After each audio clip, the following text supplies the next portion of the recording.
was the last highway leading to the Pacific, the realm of tribes such as the Yakima, Umatilla, Walla Walla, and Chinook. There was one all-consuming thing on their minds. This great Pacific Ocean, which we have been so long anxious to see. Captain Lewis. Finally, the moment was at hand, after a year and a half of exhausting struggle. Ocean in view!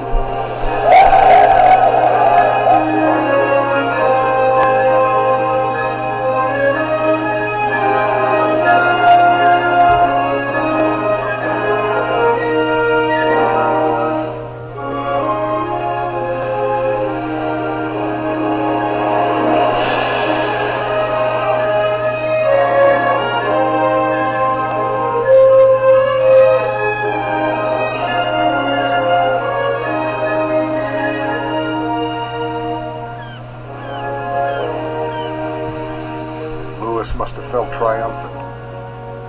His party had done what many considered impossible. They had made it all the way to the Pacific alive.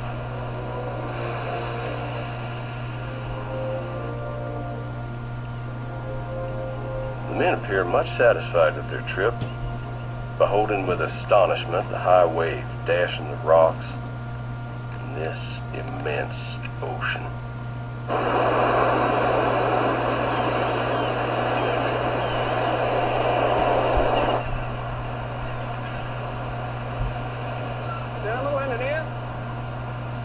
It was late in the season, and they had to face the reality of another long winter far from home. The captains asked the entire Corps to vote on the location of a winter campsite. Very well. Second option, on the south bank. The first time in recorded U.S. history that a slave or a woman was allowed to vote.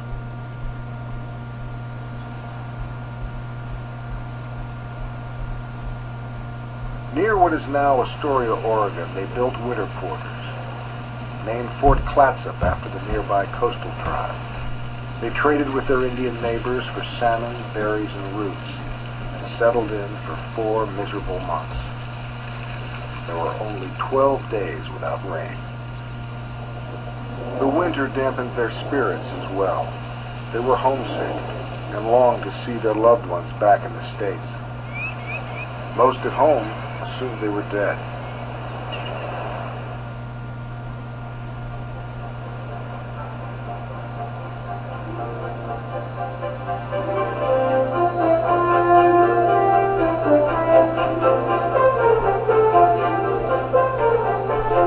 Nearly 2 years after setting out, they headed back upriver, crossing land now charted on Clark's new map. The return trip would take only 6 months.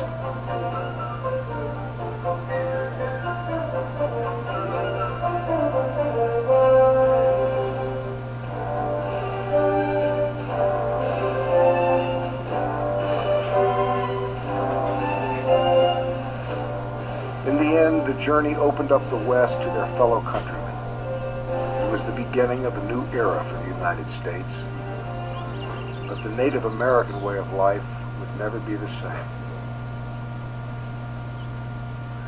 They had passed among some 50 tribes without whose help they might never have returned. None played a greater role in their success than the young woman at their side. At the Mandan and Hadassah villages, they bid farewell to Sacagawea, who stayed behind with her family.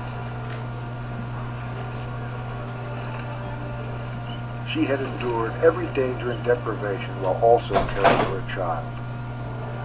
Most of the men would never see her again.